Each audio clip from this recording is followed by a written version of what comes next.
You have to take what time you're given, especially while you have the freedom and the mobility to do so, and get out there and start creating something. And I think we need to recognize that if you have some. You're listening to Legacy Through Literacy, where we dissect the philosophy of money one mindset at a time. From uncovering why we settle for our current financial standing to facing the fears that keep us from taking that first crucial step, we tackle the beliefs that are holding you back. Guided by insights from legendary thinkers and today's financial trailblazers, we don't just talk about change, we empower you to own it. This isn't just talk, this is Legacy Through Literacy. Well, welcome to the show. My name's Eddie, and you're listening to Legacy Through Literacy. Today, I wanted to talk about time, and time being an actual resource and an extremely finite resource, and why it's so important that we understand time management on top of the time that we spend on things. Like, you don't want to waste time with certain people for certain reasons that are not contributing to your overall outcome, or at least what you're trying to gain. Like, know where you're putting your time, where you're putting your efforts. Reciprocity is a huge factor. I think I have this discussion with a friend often about, you should do things because it's the right thing to do, which I do agree with. I think anything that's the right thing to do, you should always do the right thing, even if it's not going to contribute back to you. Always do the right thing. However, when you are, the one caveat, I guess, to that would be that you do not spend time and resources on a person or a project that is reached its endpoint. Like, if you know that it's over, if you've reached out, you've done everything you can, and it's still not what you expect it to be, you should move on. And this can be true of pretty much everything in our lives, including our relationships. I heard a Seneca quote the other day that said that one thing that all fools have in common is they're always getting ready to start living. The idea that tomorrow is going to be a better time to start doing the things that you want to do, or start doing the things that you hope to do, is kind of an asinine concept, right? Like, it's not conducive. And I'm pretty good with living a mindful and a life full of gratitude, the whole attitude of gratitude concept. Completely understand that. I love my life. I love my community, my friends, the people that I want to be involved with. Like, those are all things that I enjoy. Like, I know how to enjoy, I guess, would probably be the better concept. It's like, I know how to appreciate the people that are in my life. And I also know how to recognize drive and passion. Because I think there's certain people that, it's like, yeah, they're great people, but they lack the passion to want to live life, like, like just to do that thing.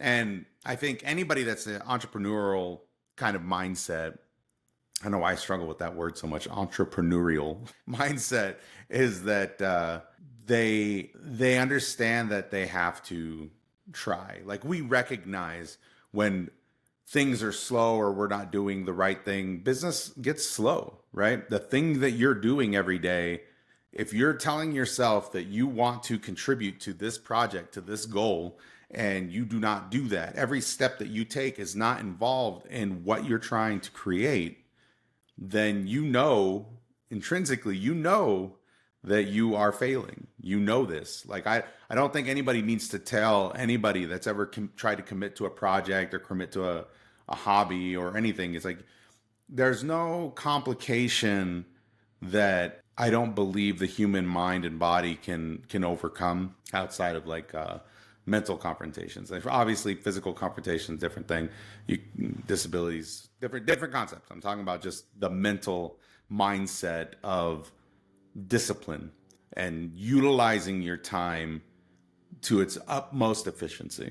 Especially if you're grinding. I saw a guy talk about, he said, if you work a 9-to-5 job and the first thing you do is come home, and I wish I could remember, so I give him credit, but he said the first thing you do when you come home is turn on Netflix or start playing video games or start doing something that does not contribute to the overall dream that you're trying to have, you are failing. Even if you do not have a side hustle, if you do not have something that you're trying to create on the side, and you're not taking that opportunity to try to learn something, to try to educate yourself in some way, to try to create something that's more than what you have, unless you're happy with where you are, right? Like I feel like a lot of us, and one of the concepts that I have in this whole project is that the middle class to me is dying.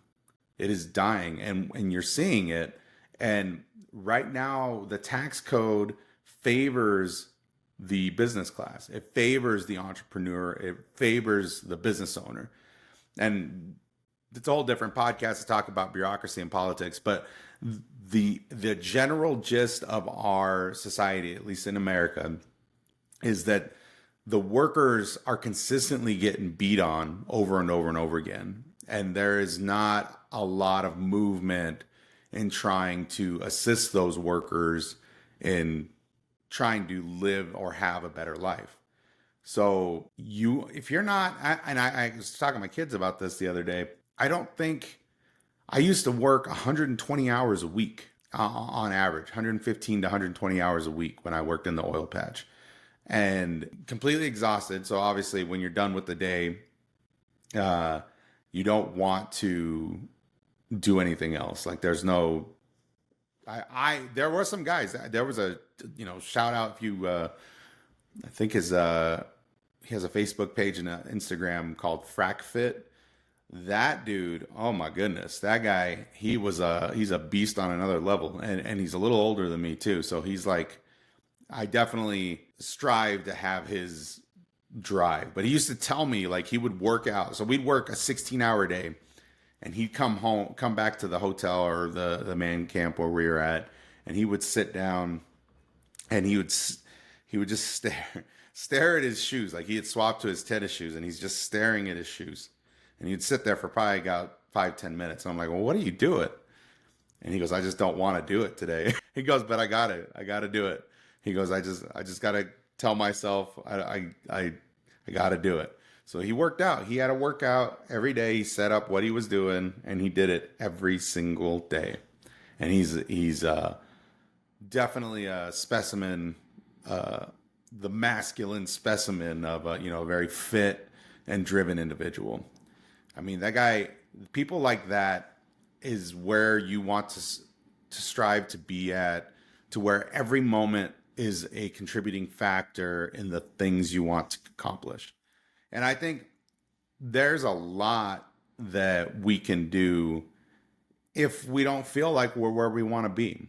And I think part of the problem with the middle class is we've gotten too complacent in the concept of hoping that that there's going to be a company out there that's going to take care of us, or there's going to be a politician that's going to try to change the policies or do something. You can't wait for that. We can't afford to wait for that anymore. You have to take what time you're given, especially while you have the freedom and the mobility to do so, and get out there and start creating something. And I think we need to recognize that if you have somebody in your circle that's attempting these things, help them out, man. Like help them out. There's no reason to use your time to better their time, right? Like there is no reason why as a community that we cannot focus on helping everybody to achieve their goals. Like community is the general focus on what we want to accomplish. So back to being time as a resource, your time is finite. You exchange your time for opportunity, the opportunity and the benefit of society, either via groceries, to buy vehicles, to buy a home. All of these things are not with money. It's with the time you traded from your finite pool, your life, to acquire these things. So if there is an avenue that you can still accomplish these goals, even if you have to do it with your 9 to 5, then, if it's a dream, if it's something you want, got to get it. And you got to use your time every moment that you have to accomplish those things. And we can talk about burnout probably on a different episode, but obviously there's a balance. There was a guy that said on one of our meetings the other day, he said, no amount of success outside the home is worth the failure inside the home. And I thought that was kind of a good quote, because there is a balance. There's an infinite dance that's required to be able to create and chase your dreams, also while doing the pragmatic thing of supporting a household. And I do believe a lot of people, this is kind of that the fear of the 9 to 5 is they can't break away from what they're doing because they have a home, they have bills, they have family. And all of these things contribute to the decisions you make. I literally, for almost, I want to say a little over 10 years, might have been less. I worked in a very labor intensive job in the oil fields in America. And this is long hours. I think my longest shift that I've ever worked was a 36-hour shift. Being on location, moving equipment, lifting heavy objects. And yeah, I mean, was it dangerous? Yeah, but guess what? I had to do it. Like, I had bills to pay. I had a moment where I was I had gotten laid off multiple times. It's just part of the oil field industry. I had gotten laid off and I had to get my shoulder rebuilt. And it was a torn rotator cuff. I can't remember which muscle. I think it's the muscle that connects the shoulder blade to the clavicle, some inner muscle that was torn. So I lost a lot of mobility and strength in my right arm. But during that year, it took 6 months to get clearance for a doctor to even try to get a job. So then when I went to try to find a job, I was kind of struggling to find a job. But in that year, obviously I ate into all my resources living off of what I had saved up over that time frame. And within that year, I ended up finding a lot of Zen and mindfulness and peace. And I understood what I could live with and what I want to live with. But now it's a moment of trying to drive past the peaceful mind and come to the project focused mind of being able to attain that life, that year where all I did was read and meditate and exercise. And, but no, that was a taste for me of what I want my retirement to be and what I can live with and what level of retirement I need to be able to do those things. So now it's time to shift gears because I've become more educated on the things that I know, utilizing the tools and the advantages that I do have currently while I have them, right? You don't know what's going to happen tomorrow. So your best focus is to control the things you have. And the only thing that you can control is your current moment. Take the time that you have, no matter what it is, and push that one step towards your goals. And you keep creating those steps until you hit what it is you're trying to achieve. And once you achieve that thing, then maybe take a break. I do give myself time. I work 6 days a week, and I do give myself one day where I try to turn my brain off and just kind of enjoy company. And I do my best with that I think it's kind of a good recharge.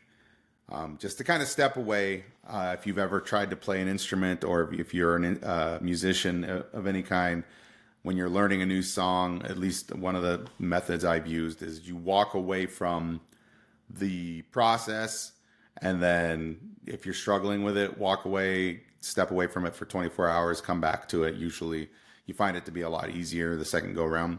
So a lot of it is efficiency versus speed.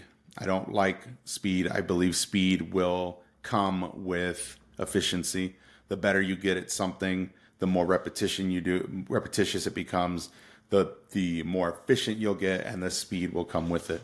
So these are the things that, while you're managing your time, don't stress over the little slips or whatever. You go out and have a beer with a friend. Don't worry about that. It's just a recharge. You've got 24 hours in a day. So just do better. Like, like I said, everybody that's trying to create a hustle, they know where they can do better. So I say, just take that, focus it on the time that you've been given and the availability that you have to use those resources towards the thing that you want to create. And you use that time, you create the momentum and the shift.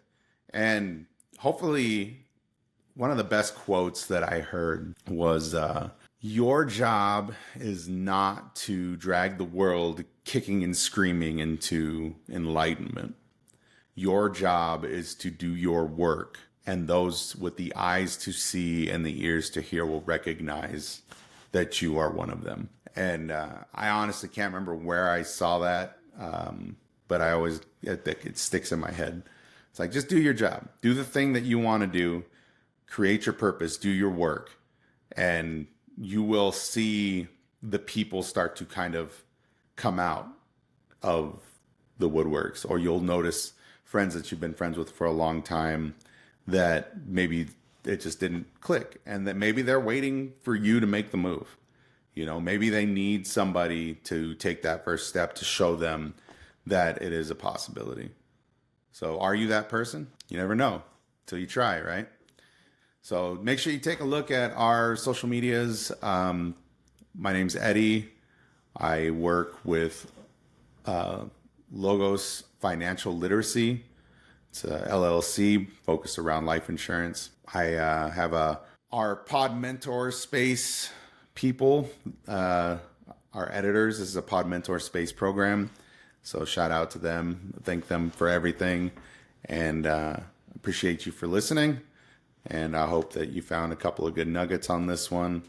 And I got a quote for you actually before we get out of here. It says, there's only one thing that makes a dream impossible to achieve, and that is the fear of failure. So go out there, be brave, be courageous, use your time wisely, and I'll see you at the top. Take care.